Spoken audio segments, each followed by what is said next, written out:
Some nagging couple things, and he's been in a good place and better place this week. So looking forward to him to be back at full strength and ready to go.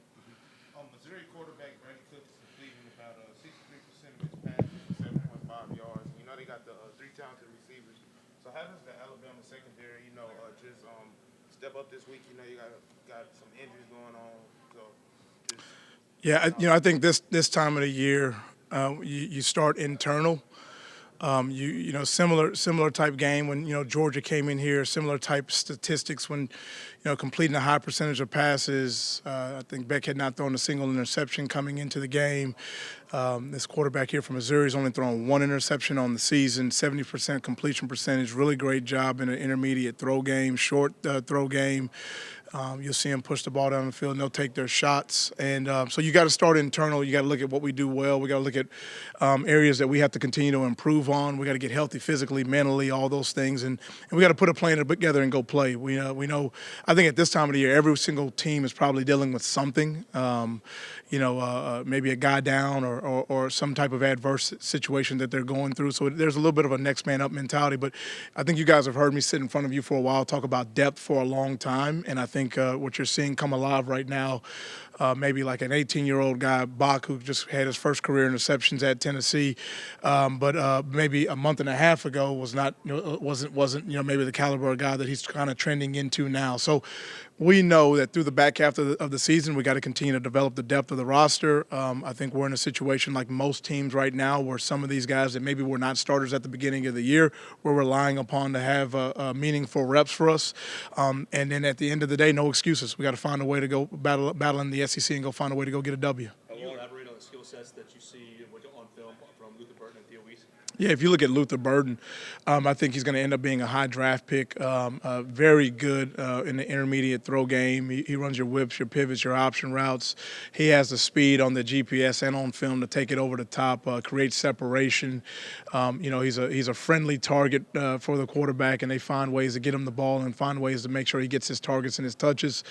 From a deployment standpoint, they do a good job of moving him around and putting him in all positions. He's at the field one, boundary one. He's at both slot positions. He's the move guy on jet sweep. So they do a good job. A very, very smart coaching staff, a very smart football player to be able to align in all those places and still be able to operate and function. And they have enough right pieces around him where you start focusing on Luther too much and the other guys can go and win as well. So definitely a challenge. We definitely know how dynamic and explosive they can be and how much they've shown on offense. And we're going to get ourselves ready to go. Is this a bigger week for Malachi from a communication standpoint because it's next man up at a couple spots? I think you always rely on your veteran guys that have that game experience to continue to utilize the strengths that he has in football intelligence and football IQ is a strength of Malachi. So we're definitely relying on him to make sure from a communication standpoint, identifying who is in what position, who's doing what job. They move people, they motion people, they create all the formations.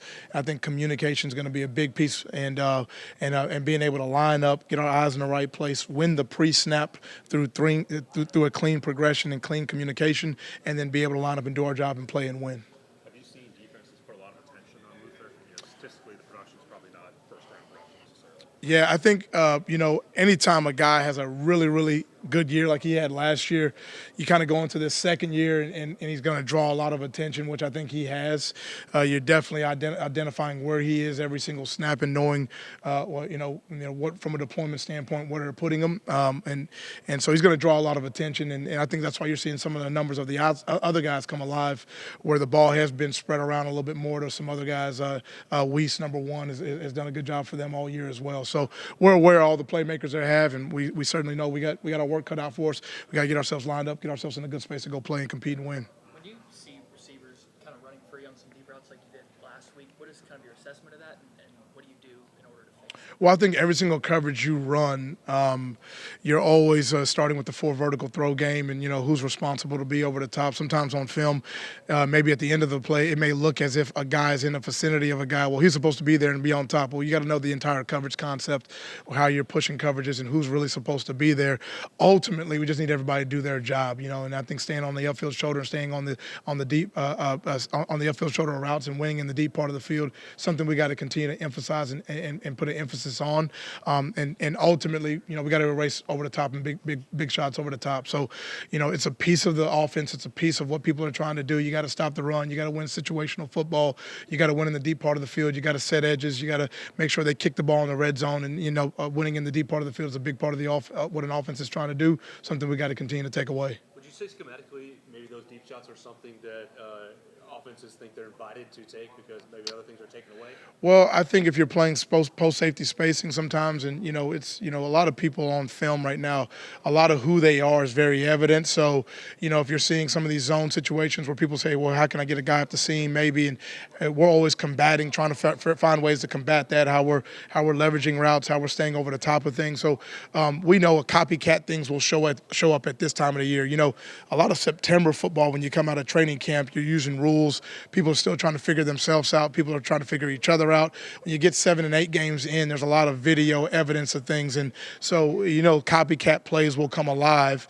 And how do we combat certain things that maybe were a hole or a leak or something that we gave up over the top or in a run gap or wherever they may be. And we got to put things to bed. So, offenses are going to say now, okay, well, they've taken care of this issue. How do we attack them in a different way? So it's a back and forth. It's a chess match, and we got to continue to, show multiple variations of coverage on the back end and make it as difficult as possible for quarterbacks to find ways to get the ball over the top.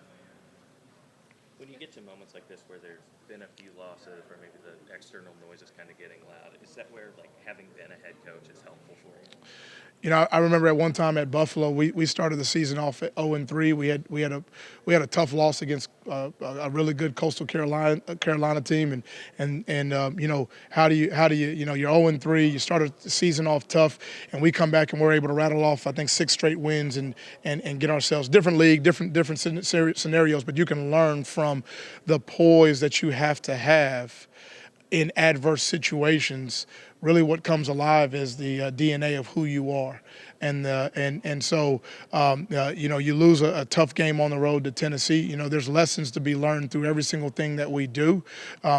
Ultimately, what's the objective? We're trying to play our best football as the season goes along, build depth, continue to build the growth of our roster, continue to develop the depth of our roster, put our players in a position to be successful. And on game day, it's about being game ready and putting yourself in a position to go win.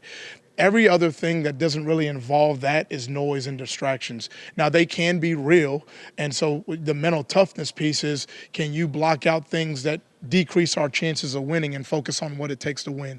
So you got to focus on doing our job. We got to focus on the trust that we have to have, that if a guy's supposed to be in a certain position, make sure he's there. And us as coaches, getting our guys focused on the job at hand, the job at task. This week it's Missouri homecoming game at home, and we got to find a way to go get a W.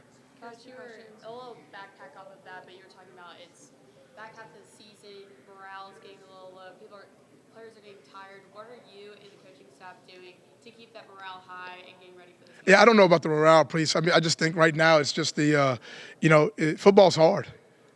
Football's hard. And so, when you go through difficult things, right, you got to push, you got to go.